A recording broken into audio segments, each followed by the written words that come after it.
Hands angle there, nice kick. Here comes Jordan come back with those hands again. Hey yo, it's your boy Shane here. Before we start today's episode, we have a new sponsor on board. So getting behind the Combat Chat podcast now is Manscaped, who are the best in the world for men's below the waist grooming. Their products are precision engineered tools for your family jewels. Manscaped's performance package, the ultimate men's hygiene bundle, is here. Join over 4 million men worldwide who trust Manscaped with this exclusive offer for you. 20% off and free shipping worldwide with the code COMBATCHAT, all one word. If my maths correct, that's about 8 million balls. Okay, fellas, let's be honest. There's always that story of us trying to trim the hedges, mow the lawn when in the younger days, but even probably now, because we don't want anything scraggly down here. We don't want our budgie smugglers to look like they're tarantula smugglers.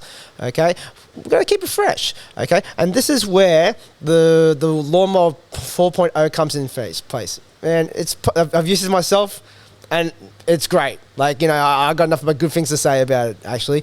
So, I'm going to kind of keep everything pristine from now on because Manscaped's on board. And it doesn't stop there. You also got the Weed Whacker, which is good for the nose hairs, the ears hairs. You also have the ball deodorant, the ball toner. So after you smooth it and kind of moisturize some of them, they're going to be smooth as eggs. Who doesn't want to touch them after that? For real. So in saying that, it's time to take care of yourself. Go to manscaped.com and get 20% off and free shipping with the code COMBATCHAT, all one word. So remember, to get 20% off, free worldwide shipping, put in Combat Chat at manscaped.com. And remember, unlock your confidence and always use the right tools with the job with Manscaped. Hey, yo, it's your boy here again.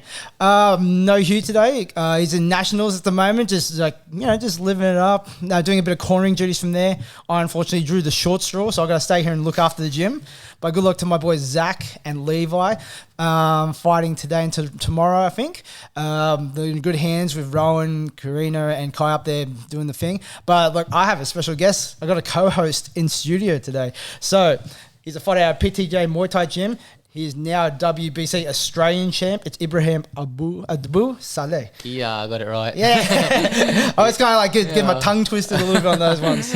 Yeah, no, thanks for having me on the show. I'm happy to take his job today. Yeah, man. Yeah, I was hey, man, it might be a permanent position. We'll see. Okay. Man, he better watch out, man. I know, so we'll get you our Manscaped, get a sponsorship and then get you sorted. That's it, man. Get me on the podcast. Yeah, man. I really appreciate you coming in today and doing the bit of the drive, coming in studio. It's been a little while since had an in-studio guest. And I think it's a lot more fun. Yeah, I just thought, why not? And nothing better to do on a Saturday than to drive down to Sutherland and on a nice rainy day and experience the Shire. Yeah. But no, it's nice to be down here. Beautiful gym. Mm-hmm. Nice drive and nice to meet you. Oh, thank you very much. Yeah. All right. So, first time you've been on the podcast, Ibby. Yeah. So let's get into how did you get into Muay Thai? What was the very beginning stages? Oh man, I think it started when I was in Lebanon first. When I was here first, my dad put me into karate. Yeah. When I was around 6, and then I kept doing that from the ages 6 to 9, and that's when I moved back to Lebanon. When I was there, there's no karate gyms, so my dad's he knew this guy who had a the oldest boxing gym in Lebanon, man. So old school. And then I started with a kickboxing kind of style. From that, I moved to another gym, still in Lebanon, which was more Muay Thai, pure Muay Thai. And these guys have been to Thailand a few times. So it was a good gym there. And then from there, stayed training Muay Thai and then came here and then joined PTJ and yeah. So so were you originally born here or born in Lebanon? No, so I was born in Lebanon and came here when I was really young, around 4, I'd say. Did school up to year 3. That's when I was doing the karate stuff. Yeah. And then moved back to Lebanon, did my 10 years of high school or whatever, and then came back in 2016. Okay. Yeah. Fair enough then. Cool. So, when it came to Muay Thai in Australia then, so your first and only experience is, PTJ Muay Thai run by Andrew Parnham. From that. So, when you got to PTJ from there, did you have a focus that you were going to fight, or was it just for recreational purposes? No, because it definitely wanted to be a fighting gym only. Because I remember when we first came here, it was like I googled Muay Thai gyms and like all these like I got like 10 that showed up on Google near my area, and me and my dad were like, look, we got to find like the proper gym near our area. So I remember like every day just trying a different one. Yeah. We went to a fair few around the area, and then I remember I told my dad like PTJ is probably the best one out of this radius, this 10-kilometer radius. And then, so that's how I sort of found PTJ. And stuck with them ever since. Yeah. So, like, taking your previous experience, like training in Lebanon and then training the PTJ, how would you compare the experiences? And was there any kind of that you found that some of the training you were in Lebanon carried over, or did you kind of made your own thing when you started training PTJ? Yeah, it's a tough one. Like, obviously the styles are completely different. Obviously, like when I came here, I was a bit cocky, man, because I was like, any new guy. I've seen you fight many times, man. You're still, I love it. Extra cocky because I was like, I've fought in Lebanon. I haven't lost any fights there, and then I'm coming here. I'm like, I know it all. Yep. And then, man, first day I was like, oh wow, this is like all so new to me. Like I thought I knew everything, and then I'm like, oh man, like I know nothing. And then, I had more of that like kickboxing style. So obviously, it's really hard to change someone's style or get them to, after they've been doing it for so long. Yes. So they worked on that with me a lot, like the first few years, just trying to do all these little tweaks. Did you find that you're kind of resistant to it, or you just found it hard to adapt for a little bit? Look, I'm pretty good at changing. Like I'm good with change, as you've seen many times. I've been from Lebanon, Australia. I'm good with change, but it's hard because it's drilled into you. So you just gotta like keep on doing the same thing, get like repetition till you get it right. It was a bit hard, but I feel like now we're just getting there. So, how about you take us through like some of your early fights when you came back to Australia, and like how was the experience? Yeah, my first fight was on Siam to Sydney. Man, I can't remember his name. I was literally looking at his Facebook the other day. I can't remember his name, but I fought this guy, and I went in there really confident, thinking like, oh man, like it's gonna be easy fight, whatever.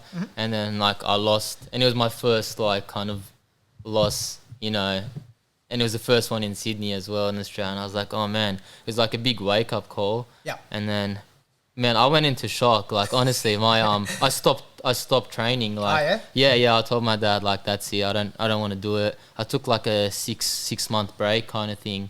And then I posted about it once. Then like one day, man, I was just like, still like a uni student, like I was over Muay Thai. I'm like, that was it, because I've been doing it since I was super young. Yes. And I was like, man, like I don't want to do this anymore. Rebellion was like putting up on. I saw Rebellion on Fox Sport. I saw Muay Thai on Fox Sport, and I saw they put that episode up with what's his name? What's his name? The one where he passed. Cutting weight. Oh, Jordan Coe. Sorry, I forgot.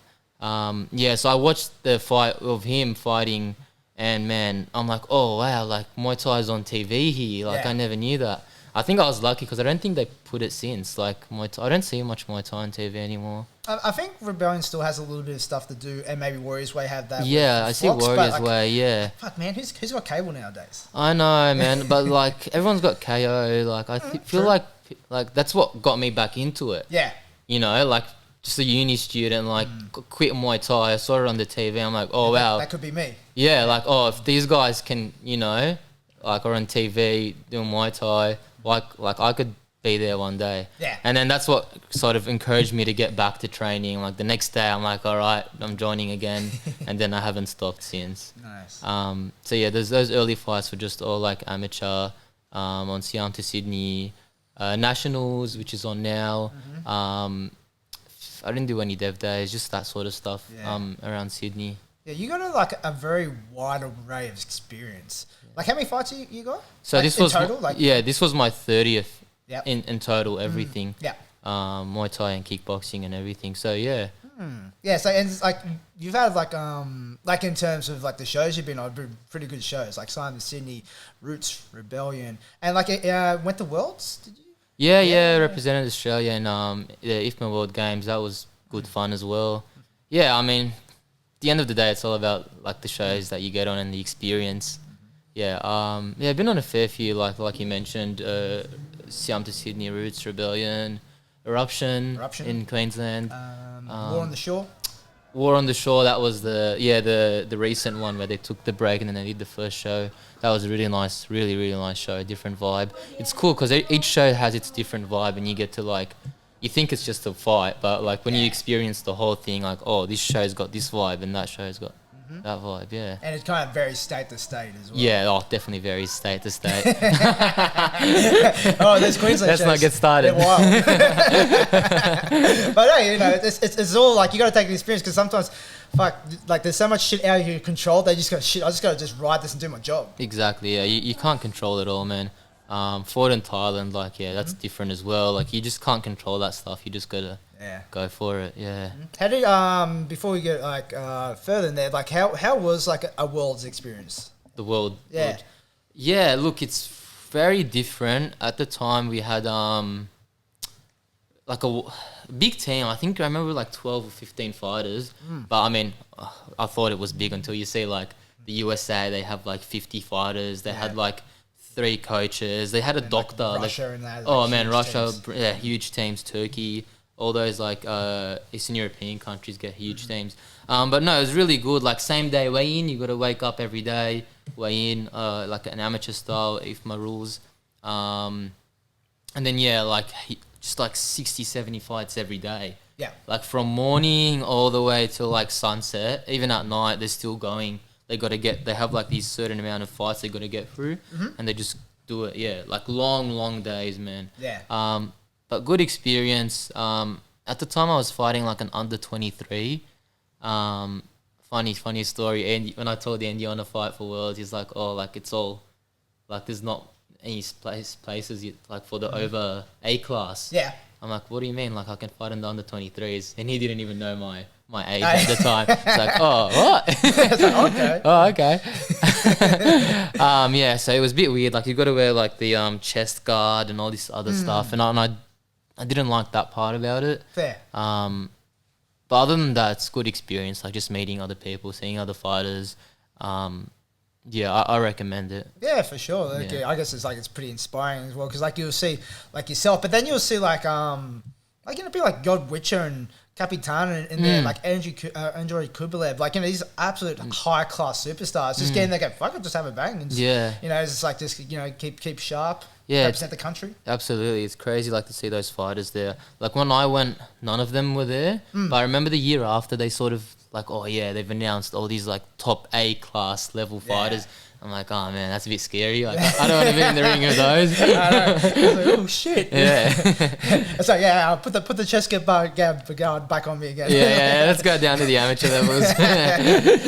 Awesome. All right, so let's go a little bit further. But also, talking about like the way you fight as well, because I think anyone that's seen you fight, like, it's a bit of experience. Like, like you said, we talked before, a bit cocky, but like, that can be like misconstrued for confidence as well. Like you're type of fighter that just watching your last fight against Van Pham, like, bit of switching stance, plays call your own scores, and really like almost like there's a bit of like I guess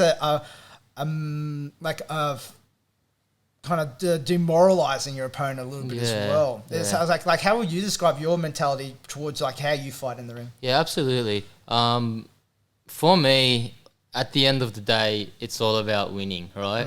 Like, I like this, you lose, you learn kind of thing. Yeah. But no, like, you learn. You got to take what you can from it. You can still learn when you win, right? Of course. Yeah, like you win, you learn as well. So with my style, I just really focus on the judging and scoring point. Like, I think I have 2 knockouts, man. But I don't go in there to like knock the guy out. Like, that's not my first instinct. Like, I'm going to go there and try and knock him out. No, it's just more like I'd like to sort of play the game, get my points, win each round and win the fight. with like at the end, you know, like everyone's happy. Yes. And if not the least damage to me and the most damage to them, like you hit and not get hit, you know? And that's what it's all about for me, like just trying to hit or score points and at the same time not get hit and like sort of, you know, like display all the stuff that I know.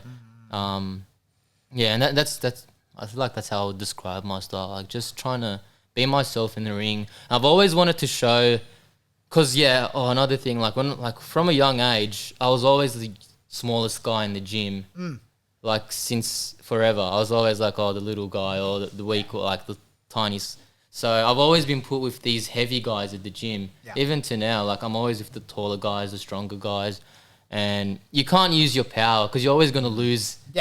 That game if you're trying to go hard with the big boys, like you're gonna make them angry and they're gonna go hard. And I feel like that's where it started as well. Because like I've always had to, you know, deviate from using my power and just have to like be smart to win the sparring or whatever at the gym. And I think it translated into the fights as well. Like just kind of seeing a little bit of evolution of you in the last couple of years, because I've seen you fight a fair few times. I really enjoy watching you fight as well.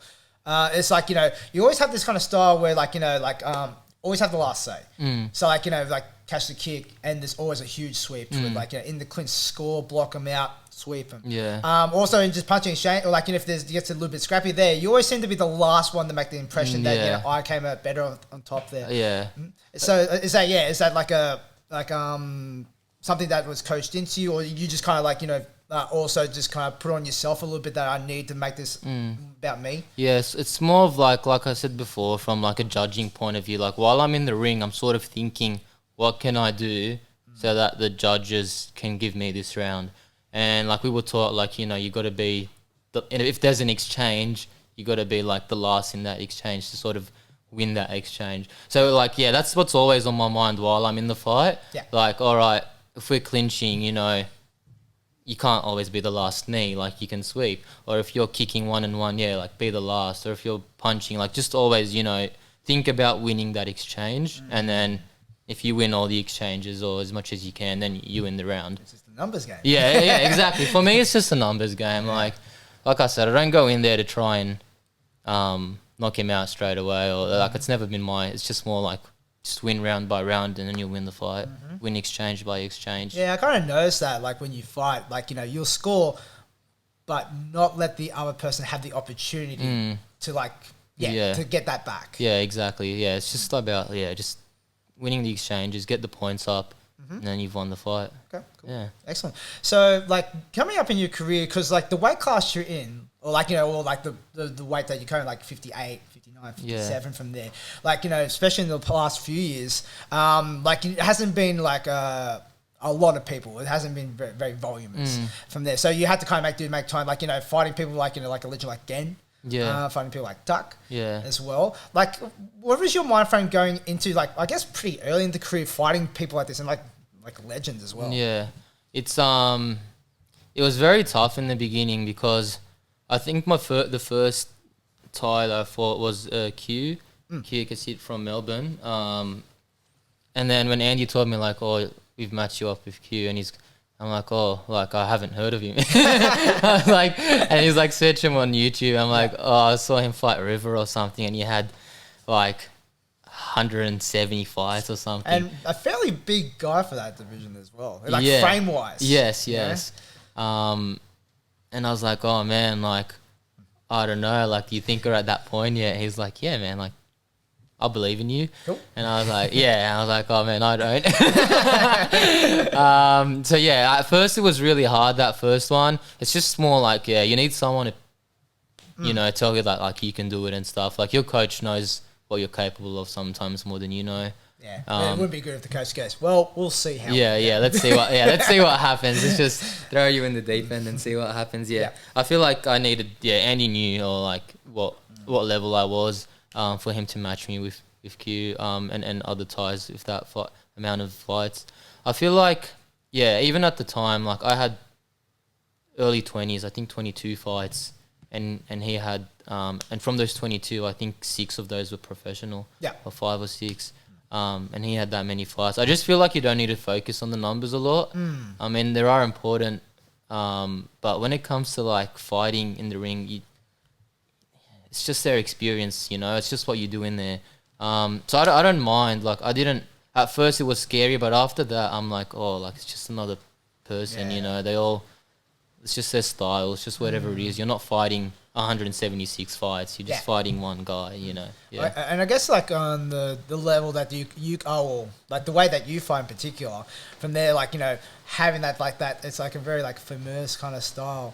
Whereas like, you know, when you're fighting guys with so much experience from there, like the cerebral game, it has to be a like very high IQ of fighting. Yeah. It's really important to like be able to adapt in the fight, because like if you're fighting someone who's got that many fights, like you're not going to be smarter than them all the time, you know. Like they've seen people like you and more, so you got to be able to like adapt and change your styles. There was a few fights, especially against Tuck, where, you know, he was like shorter than me, but he was much faster, man. I thought I was fast until I fought him. It was so quick, so like we really had to like be on the spot and just like throw the IQ out and just like make it a dogfight. And you got to be able to do both, you know. Like you can't be limited to one style. I feel like everyone should be able to like know how to change. Like if that's your style, cool. If it's working, stay. But when it comes to it, if you need to change, you got to be able to know how to change your style to win the fight. It's like it's good to like, you know, have a style that's built on your frame and your personality, but you got to be competent in the other areas as well. Absolutely. Yeah, like don't limit yourself, because if you do, that's it. Like you've lost, you know. If you're, oh yeah, I'm good at kicking or I'm good at clinching, and then someone finds out you're not good at the other stuff. Like, and then it's all in your head. Oh, I didn't train this, or this is not my style. You know, you got to be able to adapt. Sure. So like, while we're still on that tangent, like one fight that always kind of sticks in my mind is when you fought like in Gen's retirement fight. Like, you know, you could see. Like, I could see, like, you know, kind of planting this seed mentally into him, whereas, like, you know, you wanted him not to kind of be more so back countering, that you go, no, I want you to come forward and make it. And you can see, like, getting pissed off. Which is, like, you know, not like something I would expect from him to do, but, like, it looked like he was just getting frustrated because, like, most of the time, like, I thought he was like, kind of getting, like, you know, outpointed in that fight. Yeah, I mean, I agree. I hate that fight, man. That's why I bring it up. You had to bring it up. No, it was a good fight. It was an eye opener for sure. Not to fight in Melbourne. No, I'm just joking. With that fight, that was sort of the plan, to just like get him to walk forward. With most of my fights, really, I just try and like just frustrate the good person or score, so that, you know, they stop thinking straight. Because once emotion comes into it, you know, you're just out. You're not thinking straight. You're just walking forward, or you're just trying to knock someone out because you think you're down, or you're not scoring back. With that fight, I feel like I sort of reached that point where I was scoring more than him, and then so he was frustrated, and then he had to change his style to win, I guess.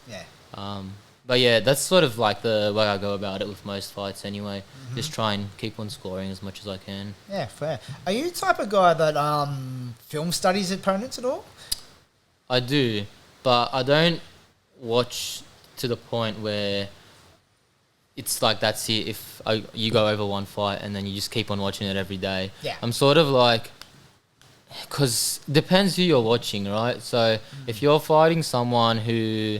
Let's say like you're fighting someone and you watch one of their old fights and they're fighting this fighter who's got this forward style fight. You can't take stuff from that fight and apply it, because he's fighting someone with a completely different style to yours. Does that make sense? So let's say if I'm fighting someone, I want to watch a fight where they fought someone who fights like me. And then maybe take a few things out of that.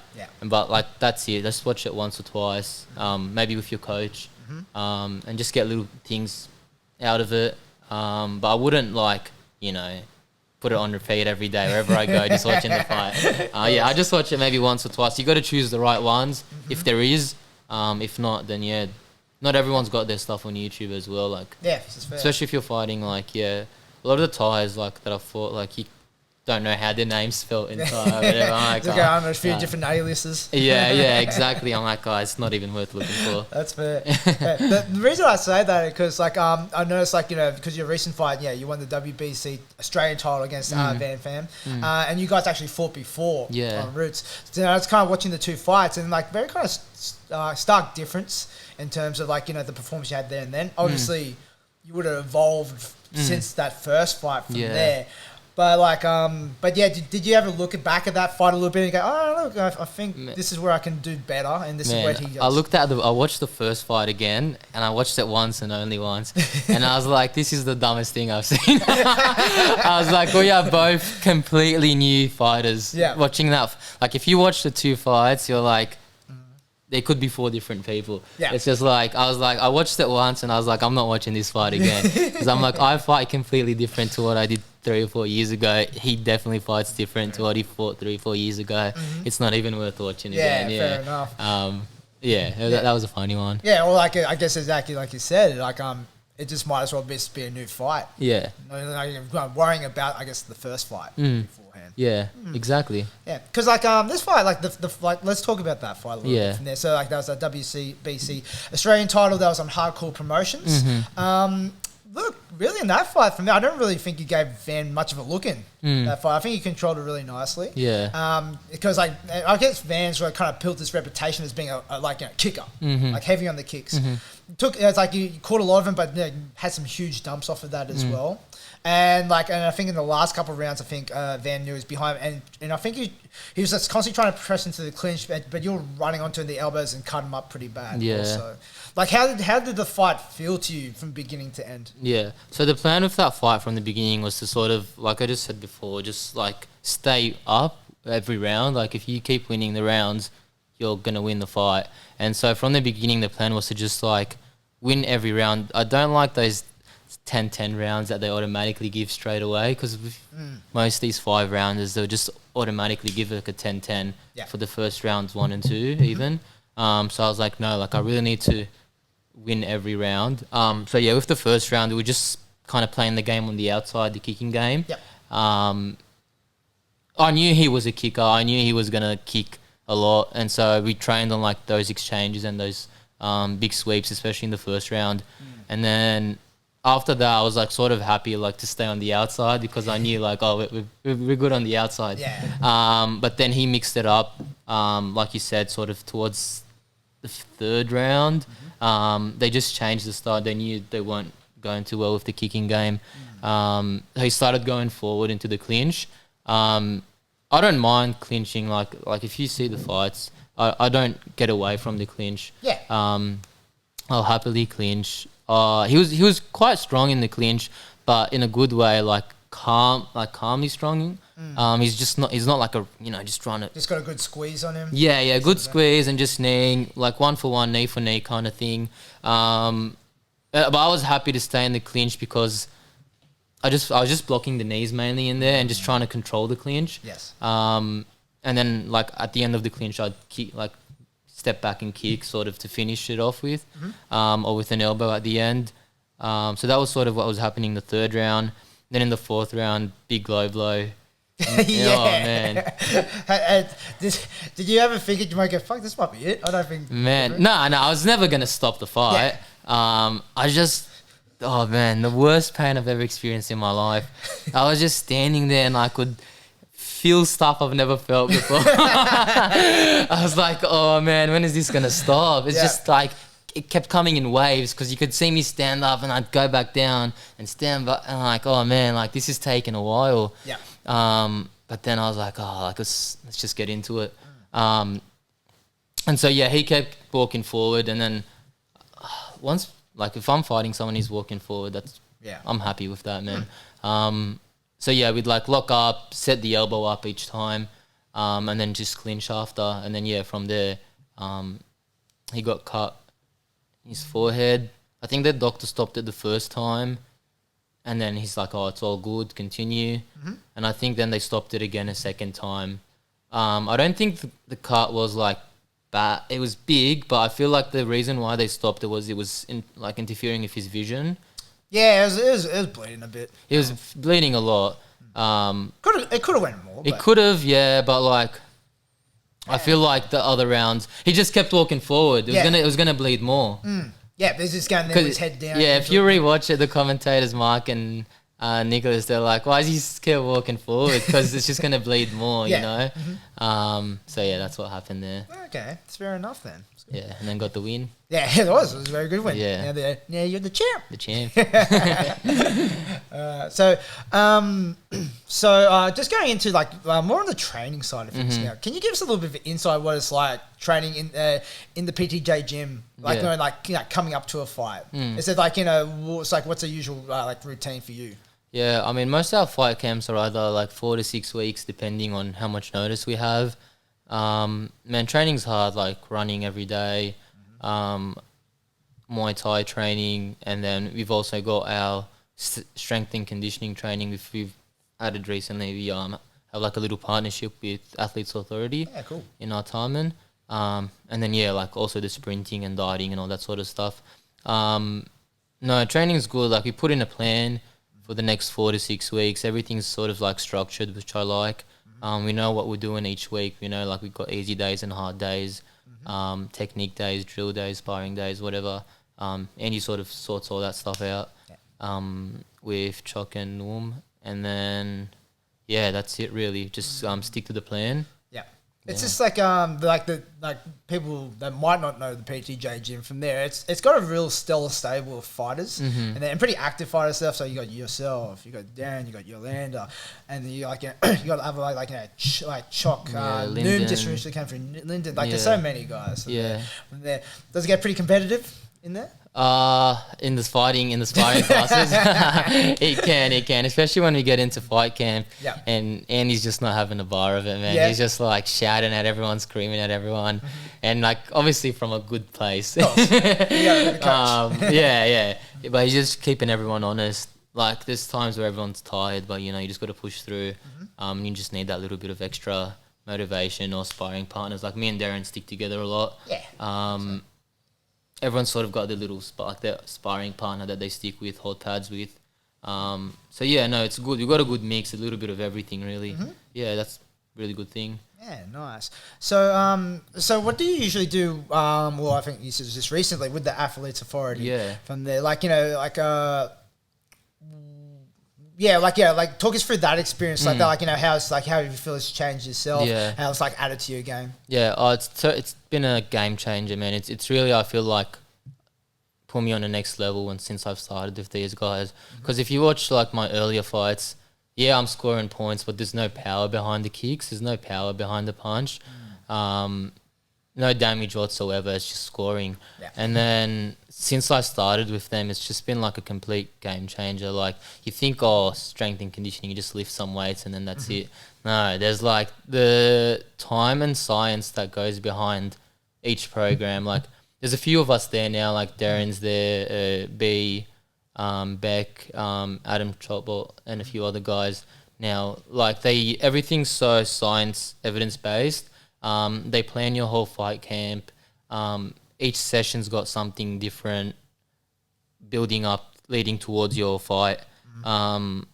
Like the sprints and stuff, they include it. Everything's all timed. Like they've got a structure. And it's really helped me like reach that next level where like, all right, I was here now. I've got that little bit of extra strength. I can do a bit more in the ring. And I really think any fighter who's serious about fighting, even if they are strong, like you can be stronger just by approaching the right people. They've got like really nice facilities, man. Recovery center in there. They've got like the ice bath and hot bath thing where you can alternate after your session. Or after a heavy week, just sit in there at the end and reflect on the heavy week of training. They've got these like Normatec boots. Have you heard of those before? Nah. It's like this big, like almost like pants. Like you just put it all the way up to your thigh, and it's like a compression kind of sleeve. Like a compression sleeve, and sort of like it's like taking your blood pressure, but sort of like pushes the blood up and down your leg. Squeeze, like contracts and relaxes. I've always been interested in that. I guess I could see the benefit, but I wouldn't know until I tried for myself. I feel like for Muay Thai it's really good because we're very like leg focused, standing, kicking all day. man, after that, you feel like you got a brand new set of legs when I do that one. For me, I like that one. So yeah, they've got everything. Physios in case of injuries. I know a few of the guys have seen the physios there. I really do recommend like anyone wanting to take it to the next level. You got to like address every component. With fighting and strength and conditioning is a big one. Yeah, I think it's like nowadays, I think there's so much information out there, and the availability of like, you know, hiring someone to do it as well. Like it's so available now. Yeah. And like even just like an apps, you know, I do the strength conditioning for all the fighters here, but for myself, I just go, I never follow anything I program. I just fucking never follow my own advice. But there's apps now that like connects you with coaches and then sets programs that kind of detailed to like what you need to do. Absolutely, yeah. But like it's definitely what athlete authorities. I followed them for a bit, and like I see a lot of stuff they do.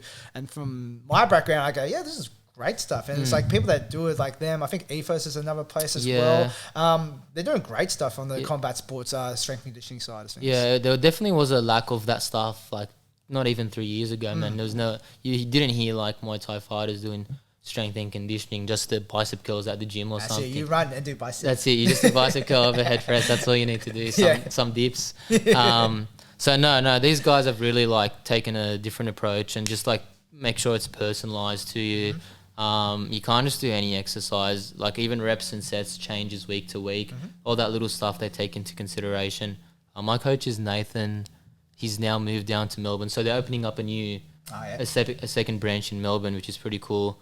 For all the Melbourne fighters down there as well, hit them up. Yeah, they're honestly like, you can't. They're not like any other strength and conditioning gym where like, oh yeah, he writes your program and that's it. Yeah. There's like constant communication, constant change.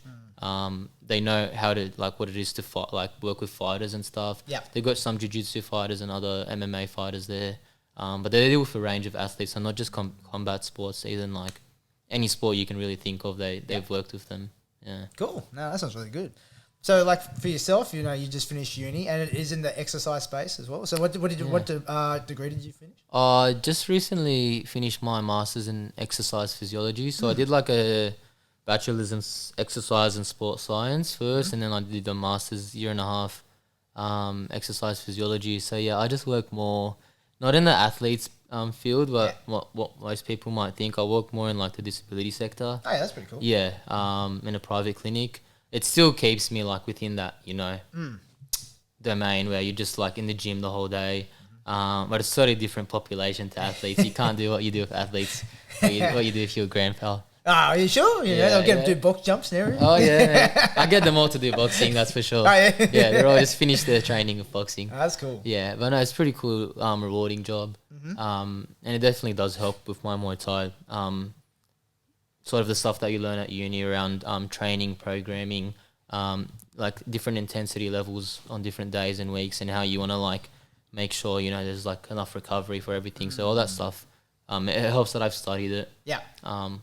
Because some people just do dumb stuff, man. Oh, of course. Yeah, like some people just push it too much, especially in our sport, like Muay Thai and combat sports. They just, you know, go hard.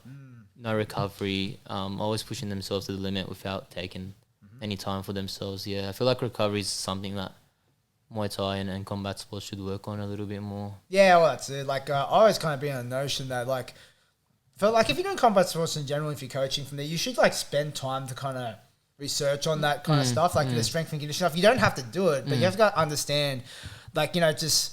You see too much people put too much way too much mileage on their body. Absolutely. Like fuck, I talk it from first-hand experience. Yeah. It's like, you know, it's touring days, you go fucking hit the, you know, run into the wall and try and break through it. Yeah. And just do everything hard, but like really, like minimal dosage is good. Yeah, man. You know? Like overtraining's big is in our sport. Like a lot of us overtrain. We're in constant overtrain mode. Usually overtrain, and when it comes to eating. Yeah, and then undereat, exactly. And that was something else I actually did for this fight. I actually got a dietitian for this fight. Oh yeah? Yeah, first time ever, and like, even though it was at 59, so and I was like, oh man, I'm fighting for a WBC. Like, even though I like my last few ones are at 57, I was like, you know what? Even if it is at 59, let me just do this properly. Yeah. Let me see a dietitian, see what she has to say, and man, that was also a game changer. Yeah. Like, the amount of energy you have during training is completely different. Like, I almost felt like I'm not giving like I have too much energy. Even though I was training hard, I was like, man, this feels so wrong. Like I shouldn't be, like it's fight week. I should be like not speaking to anyone. Yeah, like you know how all the fighters are in fight week. They're just like, they do not want to be there. And man, I was like feeling like 100 on fight week. Even up to like the day before weigh-ins, the day before that, I was like still having three meals a day. Nice. So that's the best way to do it, isn't it? Yeah. So same thing. I feel like a lot of fighters should start seeing like, you know, steer away from that old traditional thinking of, oh, you got to cut your carbs out, you got to do this, you got to stop the water, and then go see like a professional.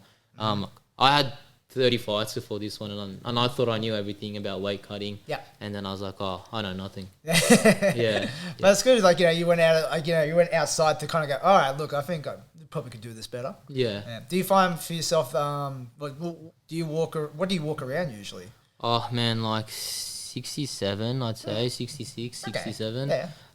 So usually cut about till 59 or 50. Yeah, like anywhere between 9 and 7 kilos, which is a lot for like my weight. Like that's more than 10%, right? Yeah. It shouldn't be that high. But yeah, like seeing a professional has made it completely different.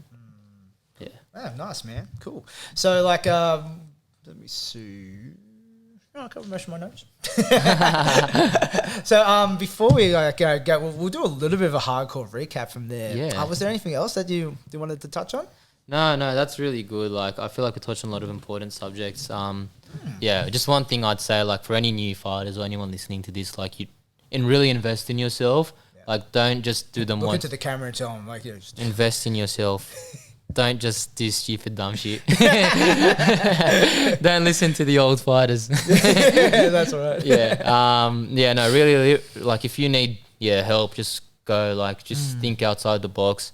Like strength and conditioning, go see a strength and conditioning coach, dietitian. Like if you think it's stupid, it's not. Like even the most experienced fighters see dietitians. Even if you already know how to make the weight, other stuff, man. Some people I know. Like athletes that do these workshops, like mental health, like mental sharpness and mental performance, and they bring this guy who's really good, and he tells you like all these strategies you can do, like with visualization, which I use a lot. Like you got to attack all these little other things that really help your fight game. Yeah, man. Like if you only have to look at other sports that are out there like in the mainstream from there, and you look at combat sports, like you just look and go, yeah, we're still a fair bit behind, eh? Yeah. Like, just like especially like as professionals to treat ourselves as professionals, but obviously it's a money thing as well. Yeah. But then again, like really, like you can always find a way of doing, like if you can't afford it from there, the information is real pain. You just have to you have to fucking just look. Yeah, a lot of it's online, like you're saying before. A lot of it's out there. You just got to look for it. Like if you really want to. There's always a way. Yeah. Of course, man. Yeah. Sweet. Yeah. So let's go into like this hardcore, like you at the event itself. How was the event? Like, very good, very professional. There was a bit of change of dates from the 15th to the 1st. I think the reason behind that was, from memory, I said there was too many fight shows on that weekend, the 15th, and not enough judges apparently. Okay. So yeah, that's why they had to change it, or that's what I was told. But no, very nice card. I like that the highest weight in that card was 74, which you don't usually see. Yeah. It was a lot of like lighter guys, which I enjoyed. I guess you keep a pretty close eye on those lighter guys for yourself. Yeah, definitely watching them out. The new up and comers, you can't. You got to keep an eye out. Exactly. Yeah. But no, good show. Everything was professional. We were looked after well. And the show ran very smoothly from our end anyway. Yeah, so that's Mark from Hardcore Promotions. Yes. Yeah, they runs a pretty good outfit. I think, as I've heard, like coming down to Sydney here in December. Yeah. As I said, well see. We might get a couple of my guys on. Yeah, it'd be a good show to get them on. Should be nice. Get good experience. So we'll just go for a few of the fights, mate, from there. Like for myself, like watching one of the fights, like very early in cover was Phan versus Dylan Wickham. From there, it's like 76 kilos. So like Dylan Wickham fought one of my guys, Kai, beforehand. He trained out of Matt Williams' Bones MMA, and Phan out of Pinky's gym out there in South Australia. I think this was a pretty good even match in terms of because I didn't see much of Panati before, other than I think he stopped someone with a liver shot in Adelaide not too long ago. Yeah. And Dylan fought Kai, but but the two guys were matched up pretty well. It's even enough. Pana was throwing a lot of good body kicks, but Dylan was catching him. Not really finishing on the sweeps though, but then really Pana got away from those kicks in the second and third round. Yeah, it was a very well matched fight. I feel like they were both had this calm style, and they were just like you were saying, just combo for combo. And then that's the reason why I think Wickham didn't finish off. He'd start well, but then he wouldn't finish. Yes, would be the last person to finish, and Panati was doing really well with that being the last one.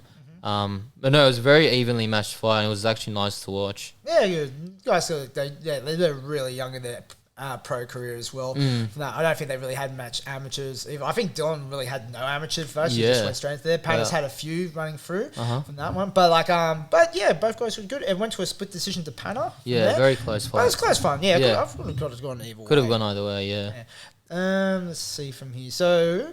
You end up watching many of the lighter guys? Yeah, the lighter guys. I did watch Mu and Kenta. Oh, yeah, that was really good. I think it ended up being fight of the night, that one. Yes, it was. As it was. It was so good to watch. Just these little guys just going hard, man. Opposite styles. Mu was just walking forward. Yeah. Big hands, big kicks. He's the epitome of a Muay mat fighter. If you're gonna put it it's just absolutely winging these low kicks. So good. And Kenta did really well, just trying to keep the distance, but still kick and then get him into the clinch. He was doing well on the clinch as well. Yeah, I thought Mu was gonna get tired from because he went got the waist lock and just dump. Yeah, just lift it, man. Just so strong. He was doing that little waist lock throughout the whole fight. What's your thoughts on that? The little waist lock kind of wrestling move. If you're short, then you go for it. I guess you don't. Yeah. It's it's just I guess for Mu because it's just the height advantage. It's fuck if I'm gonna play the clinch game here, I'm not gonna really win it. That's right. Yeah. Unless it kind of he gets him a dump. Yeah. And he gets back to the range when he wants to start again. Yeah. But I could see it very energy draining the way he was doing it. He went hard from the beginning. I couldn't believe I thought he'd gas out, but he actually did well. He's built like a fire hydrant. Yeah, he was really good. And Kenta did well from Super Fight. Hey, look, I've watched Kenta watch fight. I like Kenta. Yeah. From there, it's I watched him on Siam to Sydney. Yeah. Was it against Zelensky, I think? Zelensky, was it? Well, I seen him fight Fahid. From Fightworks, and I seen him against Zelensky. Maybe Zelensky. I think it was. Yeah, I think it was Zelensky as well. Yeah, he's fought him Siam Sydney a couple of times. Yeah. No, he's good. He's one to watch out for sure. That weight class. Yeah. So we got like you're saying, bigger boys from there, and a highlight it was Ambrose Adelaide. Yeah, from Bondi. Tommy Kokorevsky. Yep, definitely said that wrong. Sorry, Tommy. Kokorevsky. So Ambrose actually spent a lot of time with him with this fight from Sydney. We flew together, did the weight cut together, sort of thing. Yep. Really, really cool guy. Man, just got unlucky. Just got caught with this big head kick in the I think it was in the first or second round. Oh yeah, I think it was around the second. Yeah, could be wrong though. But fought through all the way to the end of the fight. Yeah, no, stood back up, continued, did quite a big weight drop as well from memory from his Instagram from 84 to 86 to 74 or something like that, something insane. But I think that was before he started fight camp. Really, really, that was a good fight as well. Just that's all it takes, really. Just one kick, one head kick. I think Ambrose took some time off, and now it seems like to get a bit of a roll on. Because he was on the Roots card. True. And he looked really good in that fight. This one, Tommy just say it's like that. I think he's from Eight Blades, and they just got that nice style. Eight Blades, and it's Tommy's is a bit of a kicker. He's walking into the kicks. That's right. It was a good showing from both boys, and hope they continue on. Absolutely. One of the other bigger fights of that night was the return of Daniel Stroud from Burns MMA. Yes. Fighting Keelan Scott. At the end, Keelan Scott came through. He stopped Daniel would have body shot from there. But like it was just that southpaw versus orthodox exchange. Daniel wanted to get on the hands a bit. Keenan was like walking onto the kicks a fair bit, maybe like accruing a bit of that body damage. Yeah. And then like straight right to the body. Like it looks like that should be good, but it just absolutely folded Daniel. Oh man. Yeah. So it was a body kick or a body punch? Oh, the body punch. Body punch. Yeah, which is like you don't see that very often in Muay Thai. No. Just that straight rear hand to the body. Is that did Daniel Stroud also? Did he fight Tim Nguyen? Was that him? On Rebellion? I think so, yeah. A while ago. Because I remember, I think he also went down with a body punch. I can't remember. Oh, yeah? Okay. Can't remember. He's a tall dude. But man, yeah, tall, lanky dude. I didn't get to watch that fight. But yeah, it's always good when you see those different contrasts, like someone tall and slim with someone short and stocky. Man, yeah. I didn't manage to watch that fight, but it's good to see that he's back, and I hope he continues. Like, you don't want to see anyone just has a bit of a stopping. run there. Should be nice. Right? Yeah.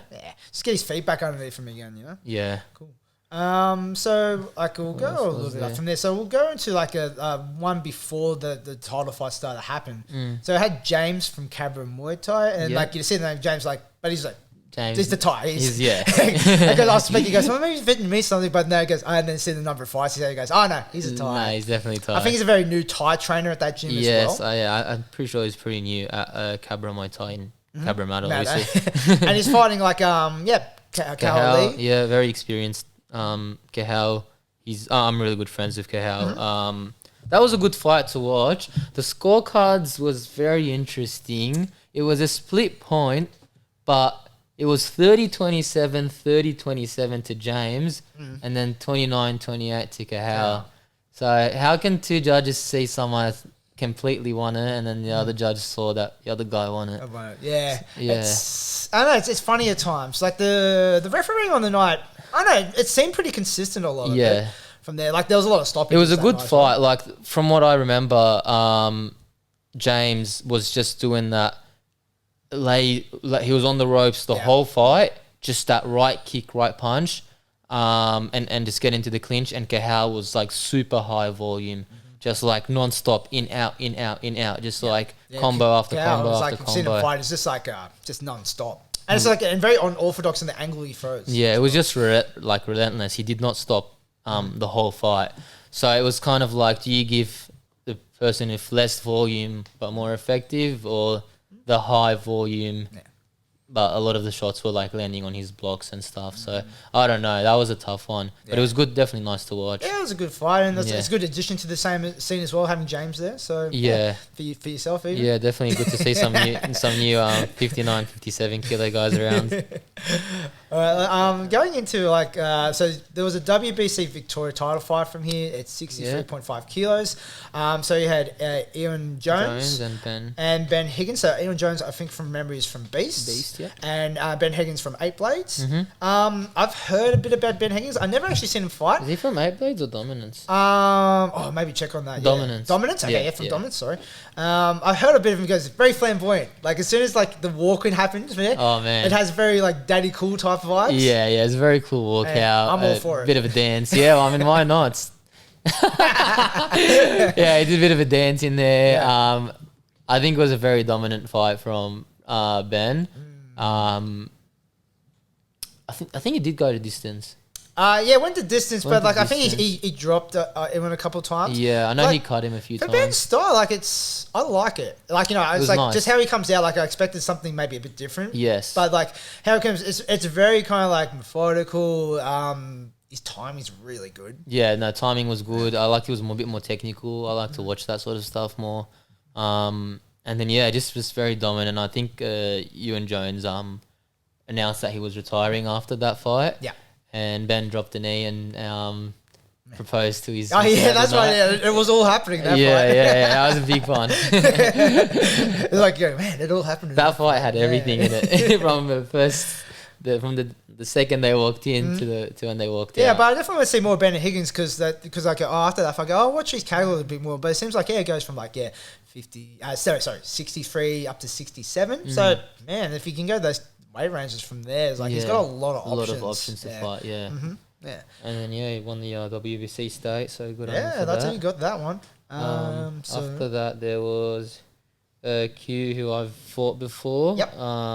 And Yusuf Ram book. Yeah, interesting because I never really heard of Yusuf before, and like finding someone like Q, it's a pretty big fight. Yeah. From there. I think just an initial glance of Yusuf entering the ring against Q, you just go, there's a big size difference. Yeah, I feel like definitely Q is a bit bigger than him. Maybe being Yusuf's first fight I think it's his first fight in Australia. Okay. I think he came from Belgium. I think he's training at Pinky's. Yeah, Is that right? Pinky. Yeah. I don't think he's had any other fights here. So yeah, to go up against Q, I mean, it's a big step. Good on him for taking the fight, but yeah, I feel like he's still trying to find that weight class that works for him. Yeah, 59 might be a bit too big. Yeah, Q was just too smart, too big, too strong. I think he knocked him down 3 times in the second round. It's like this big, I think the initial one was like, he has this nice little trick where he goes he's like go knee, and he steps up knee, and this just elbow, absolutely elbow freeze. Yeah, he did that a few times. Yeah, no, that was a good one to watch as well. Yeah, it's a very solid fight. So yeah, we already talked about your fight though from that one, so we can go. But no, good card overall. Oh yeah, and so just on the main event, didn't go very long, but it was 62 kilos. It was Isaac Tomlinson and Kidding, which we interviewed the week beforehand. From there, versus Kean Lockie from the Pit. The Pit. Yeah, and from WA. These guys have fought before, but as we talked to Isaac. When did they fight? Oh, it was a long time ago. But yeah, this is like a rematch. But it's the same as like you said against you versus Van. Like Isaac's it might as well be just two different fighters. Yeah. We just fought so many different people and just evolved over time. It's like not really even going to look at that last fight really from there. So Kean Lockie though, I honestly saw it as a fight. Okay, he is huge against Isaac. So what weight were they at? 62. 62. So Isaac could probably drop down. Yeah, Isaac's fought on a lot of different weight classes over the years. I've seen him from as low as 57 or 59 up to, I think, 63 and a half was it against for the WBC Victorian State against was it Suleiman, I think. Yeah. Yeah, so like a lot of fluctuation in weight. But did he say from the last episode that he's more comfortable around the 61, 62? I think he said that's how he felt 61 he feels pretty good at. So it gives him a bit of options from there. Yeah. But if you look at Kean, he's much bigger. So much bigger. Yeah. And Kean's just got that stiff power as well. Yeah, just the pit style. Hey, just getting through worked. Put up the head kick. Yeah. And just caught Kidding just behind the gloves there. And just dropped him and just couldn't answer the count, unfortunately. Yeah. It sucked. It felt bad for him. But even afterwards, just a brief message exchange with his trainer, Matt. They said they expected it, but just have to try and ride out the first 2 rounds. But man, it's just hard. Kean's he's a bit of a force to deal with, especially those early rounds. Yeah, I think he's one of the best at those weight classes. And yeah, like you said, just feint. I think he did a little feint before with the left, and then just threw the left kick, landed flush. And that was it, unfortunately. Yeah. But I don't mind seeing that. I want them to go for a third time. You feel oh man, you feel like that fight had so much potential. Yeah. But yeah, just that's how it ended. Hey, that's how That's it the is. game. Yeah. And but there's a lot of variance to that weight class. On 17-4 coming up. I think it might be a bit higher actually, but I can't remember if it's 63 or 61. Nathan Jones versus Nick Kyrgios. Good fight. And those guys, they could circle around each other and fight. That'd be good good matchups. I know Rivers has gone down to that weight class now. Yeah, Rivers there. Rivers there, if anyone wants to. Hey, why not? Yeah, 61, 62. He had a very good showing in the last Rebellion. Yeah. But it's a good it's funny actually. All these lower weight classes are getting really bolstered. Yeah, I'm happy to say that because before I feel like it was really ignored. Everyone was more focused on the 67s and the 63 and a half and all that sort of weight classes. So it's good to see more fighters around that 59 to 60. Man, they could even do a 4-man or an 8-man. No one's ever done it before. Hey. Have you know any 4-mans or 8-mans below 60? No, not really. Yeah, it just wasn't there. Yeah, the fighters weren't there within that level. So There you go, Si. Free one for you. there you go. He So probably already got it in his notebook already. He goes, I already got this, dickhead. It's like- yeah, promoters, let's get some So for that's it. man. Especially you're going to add River to the mix for sure. Oh man, possibilities are endless. Awesome. So so that does like the recap of hardcore. It's good. Supposedly for now they're coming down to December, so that'll be awesome as well. Hopefully get a few guys on there. 1774 is coming up. You might be on it, might not Maybe, be on maybe it. not. We'll see. We'll see how it goes from there. But like it would be awesome to see you again in action before the end of the year. Yeah, it'd be good to get one more in before the end of the year. We've only had 3 fights this year. Yep. So 4 would be good. Do you reckon there'll ever be a rematch between you and Josh McCullum? Josh, man, I think he's fighting at a higher weight class at the moment. Oh, yeah? What did he fight Nathan at? Was it in the I think he went up like 61, maybe even 62-3. Yeah, man. Like I remember fighting at 61 once against Josh King on Eruption, and man, it was tough. Yeah. Like you can definitely tell the difference. That 1 or 2 kilo makes a huge difference. If he comes down to 59 or 58, I think he'll come down because I see him like walk around and go, hey, he can go down. Yeah. But if he's happy, stay up there because like Yeah. he's having a good run up. Yeah, there, so. he is. He's won like a few fights now. He's got a nice streak happening. Yeah. Yeah. Since he's done his pro debuts, he's been looking good. Yeah. You know? Yeah. Yeah, finishing most of the guys as well. So That's right. can't complain about it. No. I'd like to see him rematch Nathan. Have they fought twice or 3 times? Oh, I don't know. Maybe twice, but like, that last one where like, just caught Nathan cold. Man. I thought like Nathan was starting to find a bit of a rhythm in that Yeah, fight as because well. I feel like he was winning that first round until that happened. It happens. But man. yeah, that's like how we it were goes. saying. It's all it takes, one kick. Yeah, that's it. That's Cool. it. All right, man. So, like, this probably brings us to the end there. Like I said before, appreciate you coming down here, having a talk, and doing the co-hosting duties. Love it. Probably love to have you on again as well. Thank you. Thanks for having me. So, like, is there any kind of parting words, or you have any sponsors you want to shout out, or where they can catch you on Instagram? Yeah, I mean, my Instagram's Ibrahim Abou Saleh. No, that's my email. You can send My all Insta's the, you can send Ibrahim Abou Saleh. You can send me an email if you want. Yeah, follow me. Check the PTJ gym out if you're around. Athletes Authority is definitely one of the best. Strength and conditioning, even if you don't have your own strength and conditioning coach, just reach out to them, see the stuff that they upload, and then just my dietitian, Sarah, elite fight dietitian. Definitely message her and check her out if you're serious about your fighting and cutting weight, or if you're struggling to make weight. But other than that, thanks for having me on the show. Man, it's all good. Love it. Yeah, nice. Watch out, Hugh. Watch out, indeed. All right. So guys, remember you like and subscribe, or you screensavers turn off there. No, how dare you? Okay. All right. There we go. All right. So remember, the like, subscribe, give us 5-star ratings where the platforms allow on YouTube, Spotify, Apple Podcasts. It all helps. And of course, share the episode out. Okay. And until next week, we'll catch you later. See ya. Peace.